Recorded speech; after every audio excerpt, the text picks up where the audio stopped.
You've written your book and now it's time to get it published. However, after you've done a quick Google search, you've discovered hundreds of opinions and options for publishing your book. Now what? Well, on today's episode, we're going to break down the 3 main publishing options available and what you can do to choose which one is right for you. Be sure to stick around until the end of the episode because we'll be answering a question submitted by a listener about knowing if you are writing to the right audience. This is Your Path to Publish. I'm your host, Zach Christensen.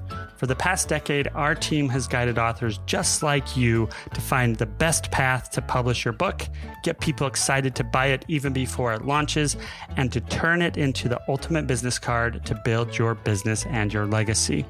If you are ready to get your book out of your head and into people's hands, you're in the right place. Let's dive in. Recently, I got on a plane to go to a wedding for a family member. And I usually wear jeans on a plane, but this time I wanted to try something different to see if there was something out there that was more comfortable. It's not that my jeans weren't comfortable. It's just that I had seen lots of different posts and different things out there about how comfortable some certain types of pants can be for flying. So I Googled best pants for flying for men. I was immediately overwhelmed by all of the choices. There was different prices, different fits, different colors, different materials, different sizes, ones that keep you warm, the ones that keep you cool. And this was only a few days away, so I also had to consider the delivery date. Well, to say the least, I was paralyzed by all of the options and ended up just wearing my go-to jeans. If you have looked at publishing your book, you may be having the same experiences as I was trying to pick out pants for flying. There's a lot of different options, and it's not clear on which path may be right for you. The publishing landscape has changed immensely over the past 3 decades. It used to be that you would find a publisher, they'd make you an offer, you'd get a smaller royalty rate, you would get some strong reviews of your book, and more than likely you would have a great best-selling book because you got with a publisher. Well, new technology has changed that. The barrier to entry because of this technology has in some ways virtually disappeared. And this technology continues to make it easier to save on cost and time, but it also brings increased competition. So the one thing that has remained is really knowing which path is right for you. Before it used to be trying to know which publisher would be right for you, which still exists. But now you have to consider 3 main publishing options that exist today to know which one is right for you. And those publishing options are traditional publishing, self-publishing, and hybrid publishing. Now there's lots of pros and cons to each of those options. And in future episodes, I'll go into details on those. But right now, I'll just give you a high-level overview of what those look like. First is traditional publishing. This is where you pitch your book to a publisher. They make an offer to buy the rights to distribute your manuscript and put it out there into the world, and they handle all of the costs up front. And as a trade-off, you get a lower royalty, but you may or may not get an advance for the purchasing of your book. Self-publishing is very much the opposite.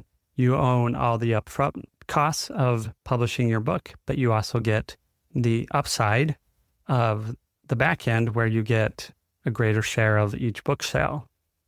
And then there's hybrid publishing, which is a combination of traditional and self-publishing, where you have all the services of a traditional publisher, but you're putting the cost up front. So for now, don't get wrapped up in which path do I choose. There's so many different options. I'm not sure. What if I choose the wrong path? And what I want to tell you is, in order for you to choose the right path for you, you need to understand this. You need to understand your why. Why are you on this journey as an author? Why are you writing this book? Or why do you want to write a book that's in your mind and get it out into the world? This is something that takes deliberate thought. In my experience, it's what's going to motivate you as the author to keep moving forward. Writing a book can be a long-term journey. and it's something that you put in a lot of time, a lot of effort into, and you want to produce a high quality book. So I would ask you, what are your motivations for writing this book? When I ask this to the authors that I work with and coach, the responses I hear most of the time is, well, I have this idea and people are telling me I should put this in a book.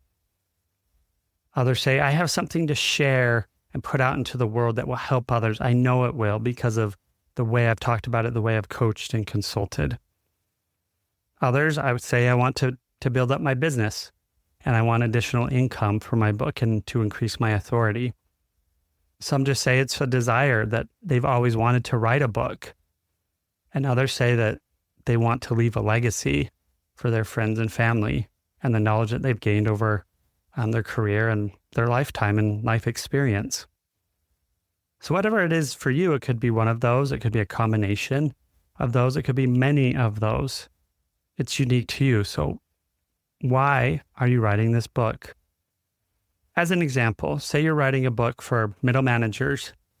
That's a great starting point, but why are you writing it for them? Is there something you feel that's missing that managers don't understand? Do you have some unique way to approach in helping middle managers at some point in their journey?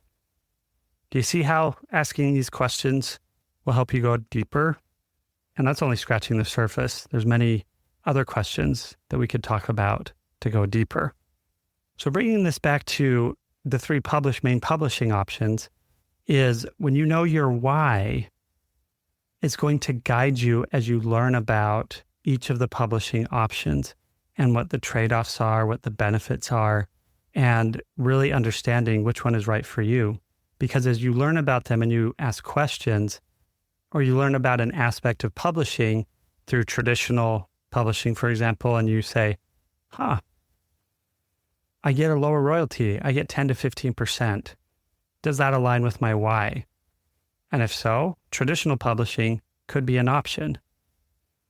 Or if you have a story that you want more creative control over, because a big part of your why is telling it accurately, then self-publishing and hybrid publishing might be a better option because you'll have the highest degree of creative control. But to help you get started, I have a free download for you. It's the Juxtabook Perfect Book Proposal, and I use this with all my clients. And unlike other book proposals that you can download on Google, this book proposal walks you through each area that you need to consider, no matter the publishing path you end up choosing.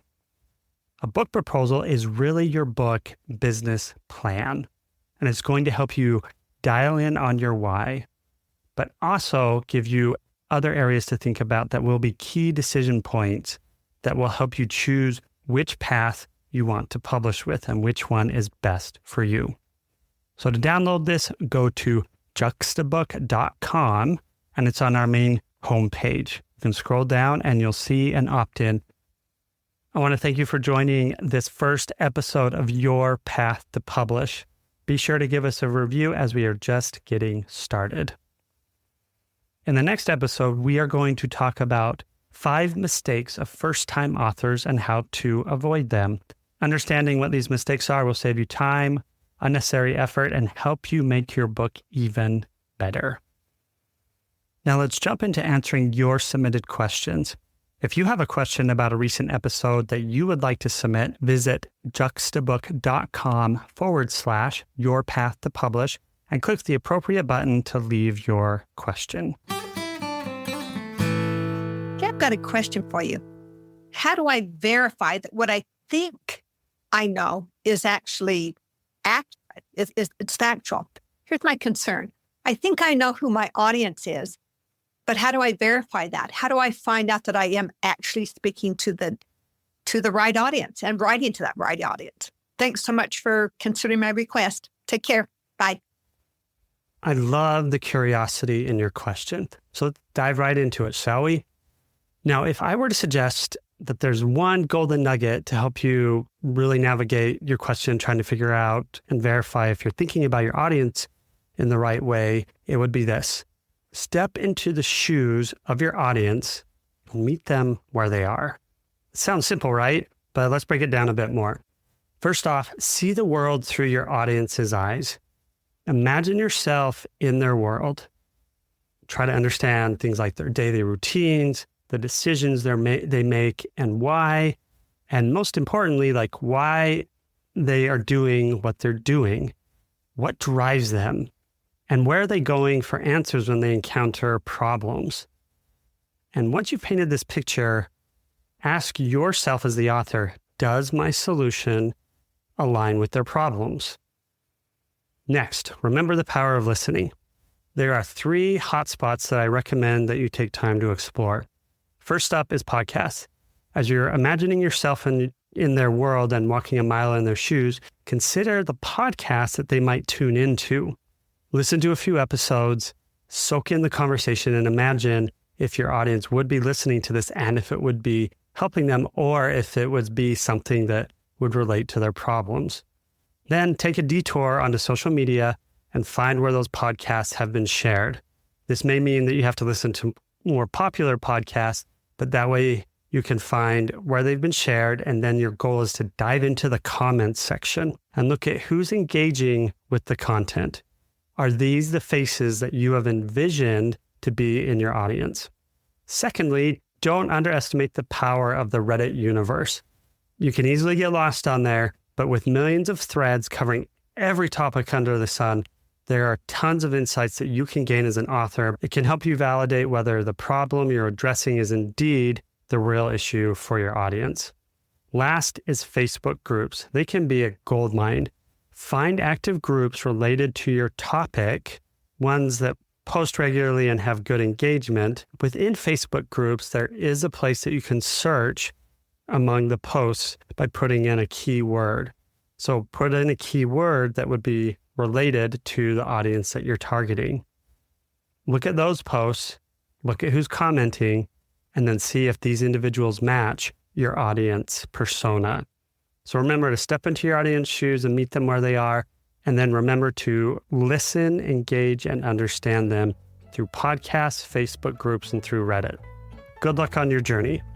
Thanks for listening today, and go out there and dust off your manuscript and turn it into a bestseller that grows your business.